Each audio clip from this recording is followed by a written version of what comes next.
Welcome to Learners Valley. Class 9th हमने अपने पिछले लेसन में इस प्रॉब्लम को सॉल्व किया था। रेशो की प्रॉब्लम है, simple. Akram and Ahmed, Ahmed and Akram, ratio के अंदर तरतीब की बड़ी अहमियत होती है। Ahmed and Akram share the cost of a burger in the ratio of 5 and 7।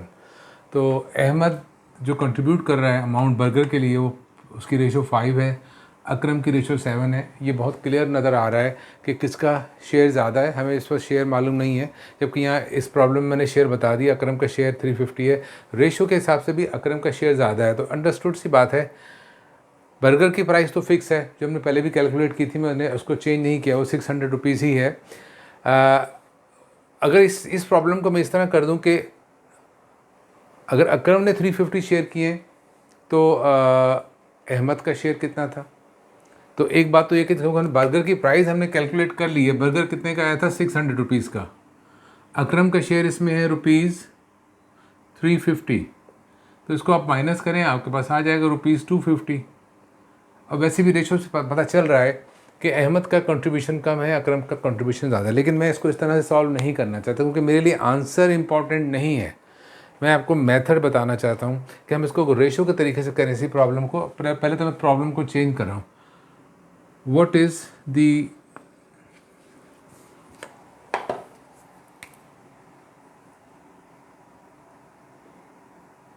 Share of Ahmad.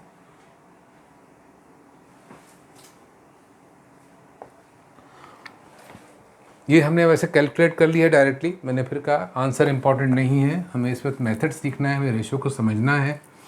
तो मैं इसको उसी तरीके से करना चाहता हूँ जैसे कि इस प्रॉब्लम में गिवन है। इस प्रॉब्लम में बर्गर की प्राइस बताई नहीं गई, लिहाजा मैं इसको यूज़ नहीं कर सकता।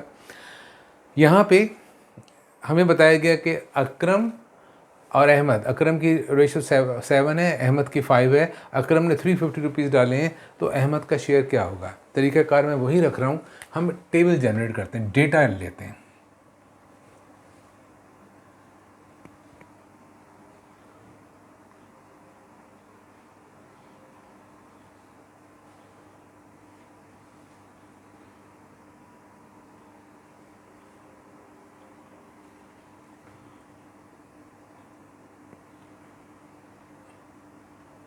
This is the person, say Ahmed, and this is Akram। ठीक है, ये एक पहली चीज़ हम ले रहे हैं इनकी रेशो, और फिर इसके बाद में हम बात करेंगे इनकी क्वांटिटी की। एक तीसरी रो ऐड करेंगे कि एक्चुअल क्वांटिटी क्या है। अहमद की रेशो है 5, अकरम की रेशो है 7। ये बात हमें शुरू से मालूम है। अकरम का कंट्रीब्यूशन कितना है? अकरम का कंट्रीब्यूशन है 350 actual quantity, this is in rupees. हमें मालूम करना है कि अहमद ने कितना कंट्रीब्यूट किया। हम इसको सपोज कर लेते हैं कि ये x है। अब रेशो का रूल क्या है जो हमने बताया कि जो भी क्वांटिटी आपके पास है उसको उसी की रेशो पर डिवाइड करेंगे तो तमाम की तमाम क्वांटिटीज़ एक ही रिजल्ट प्रोड्यूस करेंगी, एक ही क्वोशंट देंगी, वो कांस्टेंट होंगी। तो इसको हम कैसे लिखेंगे कि ये क्वांटिटी x है जो कि हमें मालूम करनी है, divided by its ratio. Akram का share 350 divided by its ratio, और ये दोनों चीज़ें इक्वल होंगी, कांस्टेंट है, they are equal to constant. इसका मतलब ये दोनों बराबर है। इससे हम x की वैल्यू निकालते हैं। ये 5 यहाँ आके मल्टीप्लाई हो जाएगा, x बराबर होगा 350/7 मल्टीप्लाइड बाई 5। 7 1 ज़ा 7, 7 5 ज़ा 35, 0, एंड 50 मल्टीप्लाइड बाई 5 250। सो अहमद का कंट्रीब्यूशन कितना था? 250 रुपीज़, रेशो की मदद से। तो रेशो एक ही प्रॉब्लम है, सेम सिनेरियो है, और उसके अंदर किस तरह से मुख्तलिफ प्रॉब्लम क्रिएट होती हैं और मैकेनिज़्म क्या है उसको सॉल्व करने का। I am more interested you to learn this mechanism कि आपने डेटा कलेक्ट करना है, रेशोज़ लेनी है प्रॉपर, और उसकी रिस्पेक्टिव क्वांटिटीज़। अगर आपको ये सब मालूम हो जाता है तो रेशो का मैकेनिज्म एक ही है, quantity divided by it's ratio, that's all. वो सब के सब बराबर हो जाएंगे। आप जितनी चाहें इक्वेशंस बनाइए डिफरेंट और उसकी मदद से अपनी वैल्यूज़ कैलकुलेट कीजिए। Now I am taking this to a further level. Same problem है और मैं इसके अंदर एक बिल्कुल नया आइडिया पैदा करना चाह रहा हूँ। मैं इसमें बर्गर की टोटल प्राइस की बात नहीं करना चाह रहा, जो कि हमें नज़र भी आ रहा है। अगर मैं इस प्रॉब्लम को यूँ कर दूँ,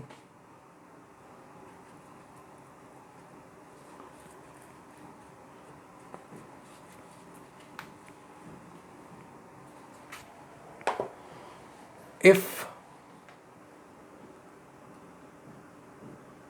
Ahmed shares ₹100 less than Akram, what is the price of the burger?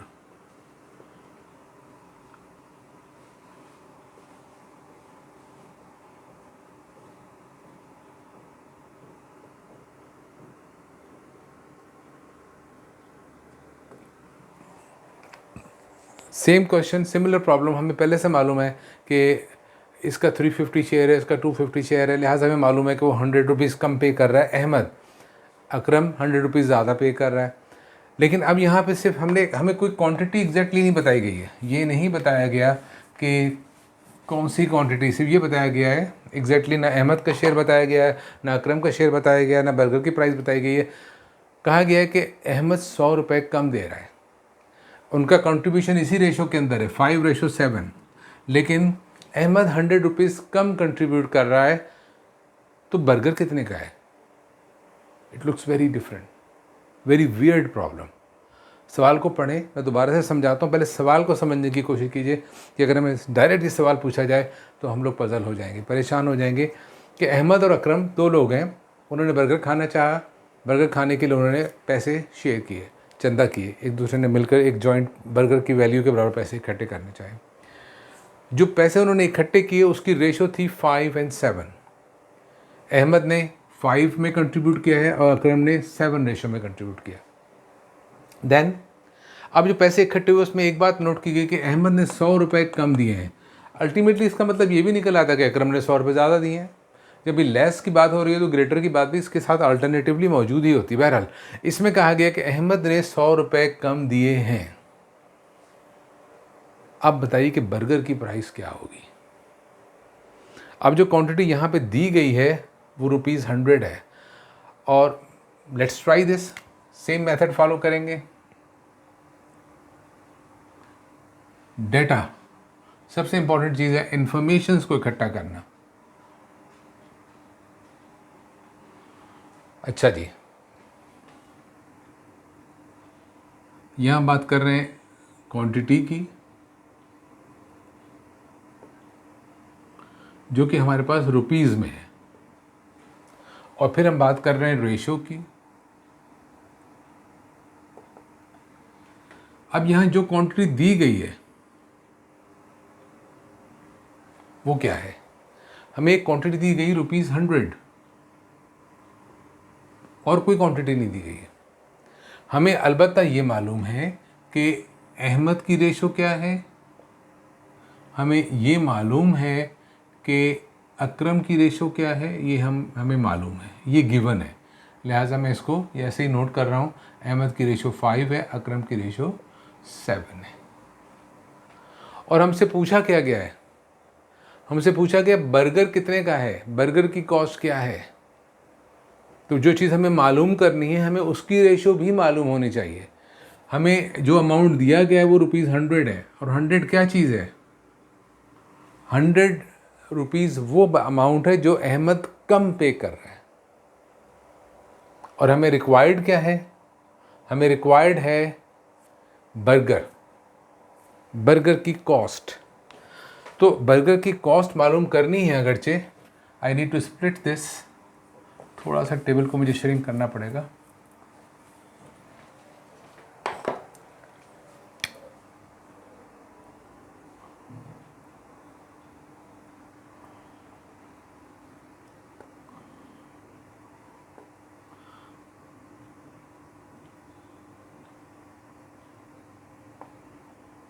ये क्वांटिटी है विच इज़ इन रुपीज़, और यहाँ पे रेशियोज़ की बात की जा रही है।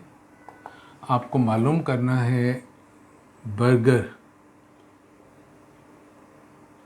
कि बर्गर की प्राइस क्या है, ये आपको मालूम करनी है। मैं इसको एक्स अज्यूम कर रहा हूँ, और यहाँ आपको गिवन एक क्वांटिटी है वो है 100 रुपीज़ ना। हमें उसकी, ये है टोटल स्टोरी इस रेशो के प्रॉब्लम की। इसमें बहुत सारी इन्फॉर्मेशन है जो हैंडल करनी पड़ेगी हमें। नाउ 100 रुपीज़ गिवन है इस प्रॉब्लम के अंदर, हमें दो रेशोज़ गिवन है, वो हमने नोट कर ली। एक चीज़ रिक्वायर्ड है कि बर्गर की प्राइस क्या है, उसको मैंने एक्स मान लिया है। अब यहाँ पे इतनी सारी वैल्यूज़ खाली पड़ी हैं, रिक्वायर्ड एक्स है। तो ये बात तो क्लियर होगी कि अगर एक्स रिक्वायर्ड है तो हमें इसकी रेशो तो मालूम होनी चाहिए। अगर हमें इसकी रेशो मालूम नहीं तो हम इसका कुछ नहीं कर सकते। दो बातें याद रखने वाली हैं रेशो में। जो चीज़ रिक्वायर्ड है आप उसकी रेशो आपको पता होनी चाहिए, ये आपको पता करनी पड़ेगी। दूसरी चीज़, जो चीज़ आपको गिवन है, जो इन्फॉर्मेशन आपको गिवन है, जो ₹100 आपको गिवन है, आपको इसकी रेशो भी मालूम होनी चाहिए। इसको क्या कहेंगे? सबसे पहली बात मैं इसके ऊपर फोकस कर रहा हूँ कि ये 100 रुपीज़ क्या है। 100 रुपीज़ वो अमाउंट है जो अहमद लेस पे कर रहा है। इसकी रेशो क्या होगी? सिंपल सी बात है, इसकी रेशो क्या होगी? अहमद लेस पे कर रहा है अकरम से, हम रेशो की ज़बान में बात कर रहे हैं, तो अहमद कितना लेस पे कर रहा है? That will be 7 - 5 = 2। अहमद जो लेस पे कर रहा है उसकी रेशो क्या है? 2 है। अकरम जो ज़्यादा पे कर रहा है उसकी रेशो क्या है? 2 है, क्योंकि 5 से 7 2 ज़्यादा है और 7 से 5 2 लेस है। तो इसका मतलब ये जो डिफरेंस ऑफ कंट्रीब्यूशन है, इसमें इसको लफ्ज़ दे रहा हूँ डिफरेंस, कि दोनों के कंट्रीब्यूशंस में जो फ़र्क है वो है 100 रुपीज़ का।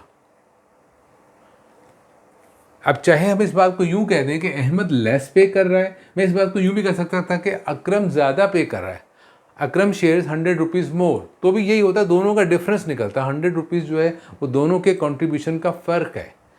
एक 100 रुपये कम पे कर रहा है, एक 100 रुपये ज़्यादा पे कर रहा है, तो उसकी रेशो कैसे निकलेगी? उसकी रेशो इन दोनों की रेशो के डिफरेंस से ही निकलेगी। डिफरेंस निकालने के लिए बड़े नंबर में से छोटे को माइनस कर दिया, 2 का डिफरेंस आ गया। लिहाजा 100 रुपीज़ जो है उसकी रेशो क्या है? 2 है। अब आपको बर्गर की प्राइस मालूम करनी है, तो बर्गर जो है टोटल उसके पैसे इन दोनों ने मिलकर जमा किए हैं, लिहाजा इनकी रेशोज़ को मिला देंगे तो क्या होगा? 5 + 7 = 12। ये दो रेशोज़ हमारे पास आ रही हैं। ये दो क्वांटिटीज़ हैं जो हमें रिक्वायर्ड है। हमें अहमद का कंट्रीब्यूशन मालूम नहीं है, हमें अकरम का कंट्रीब्यूशन मालूम नहीं है, लिहाजा हम इसको भी नहीं छेड़ेंगे। लेकिन इनकी रेशियोज़ को इस्तेमाल करके हमने उन चीज़ों की तरफ आ गए, एक तो गिवन क्वांटिटी और एक अननोन क्वांटिटी जो हमें मालूम करनी है। तरीका अब वही है, जो चीज़ मालूम करनी है उसको हम डिवाइड कर देंगे, हर क्वांटिटी को जो हमें गिवन है उसको उसकी रेशियो पे डिवाइड करेंगे। x को डिवाइड करेंगे 12 पे, 100 को डिवाइड करेंगे 2 पे। Now they are equal. 12 यहाँ आएगा, मल्टीप्लाई हो जाएगा, so x will be equal to 100/2 multiplied by 12। 2 1 ज़ा 2, 2 6 ज़ा 12, 100 मल्टीप्लाइड बाई 6 ₹600। बर्गर कितने का है? 600 रुपये का, क्योंकि हमने वैल्यूज़ प्रॉब्लम का सिनेरियो चेंज नहीं किया है, मैंने वही सिनेरियो रखा हुआ है सेम। उसी से एक सिनेरियो के अंदर दो बच्चे हैं अहमद और अकरम, उन्होंने कुछ पैसे मिलाए हैं। वो क्या मिलाए हैं? अहमद ने 250 रुपये मिलाए हैं, अकरम ने 350 रुपये मिलाए हैं, 600 रुपये का बर्गर खाया है। अब इसी बात के अंदर से कितनी सारी प्रॉब्लम्स पैदा हो सकती हैं। सो एनी हाउ जो असल टेक्निक है वो ये है। अगर आप चाहें कि यहाँ पे अहमद और अकरम का शेयर भी निकालें, सपोज़ कह दिया जाए, तो हम इसको कह देते हैं इसका शेयर y है, इसका शेयर z है। हम ये भी कैलकुलेट कर सकते हैं, ये कोई मुश्किल बात नहीं है। Let me quickly do that. तो फिर हम रेशो के अगले स्टेप की तरफ चले जाएंगे। सपोज़ आपको x मालूम करना है, कर लिया आपने, दैट वाज द प्राइस। अब ना आपको y मालूम करना है, सो y divided by its ratio. y क्या है? अहमद का कंट्रीब्यूशन है, और जो गिवन क्वांटिटी है वो क्या है? 100/2 इक्वल हो गया। y बराबर होगा 100/2 मल्टीप्लाइड बाई 5। 2 1 2, 2 5 10, 0, 50 हो गया, 50 टाइम 5 रुपीज़ 250। ये हमें मालूम है ऑलरेडी कि अहमद का शेयर है वाई, और अहमद का शेयर कितना है 250 रुपीज़। अगर आप इसी तरह से अकरम का शेयर मालूम करना चाहते हैं, जेड रखिए, जेड को डिवाइड करेंगे आप उसकी रेशो पे, उसकी रेशो 7 है, और यहाँ 100/2 ही रहेगा, शेयर निकल आएगा 350। आप लोग इसको खुद कैलकुलेट कीजिए, करके देखिए कि इस प्रॉब्लम के अंदर, इस जगह पे, इस सिनेरियो के अंदर अकरम का शेयर क्या आता है। जो कि 350 ही आना है, उसमें आप गलती नहीं करेंगे तो 350 आ जाएगा। Okay, so now we will go to the further, 1 step further in the ratio, और रेशो के मुख्तलिफ एस्पेक्ट्स को हम देखेंगे। उसके बाद में हम प्रोपोर्शन की तरफ जाएंगे, which is the topic in class 10th. Till then, thank you very much.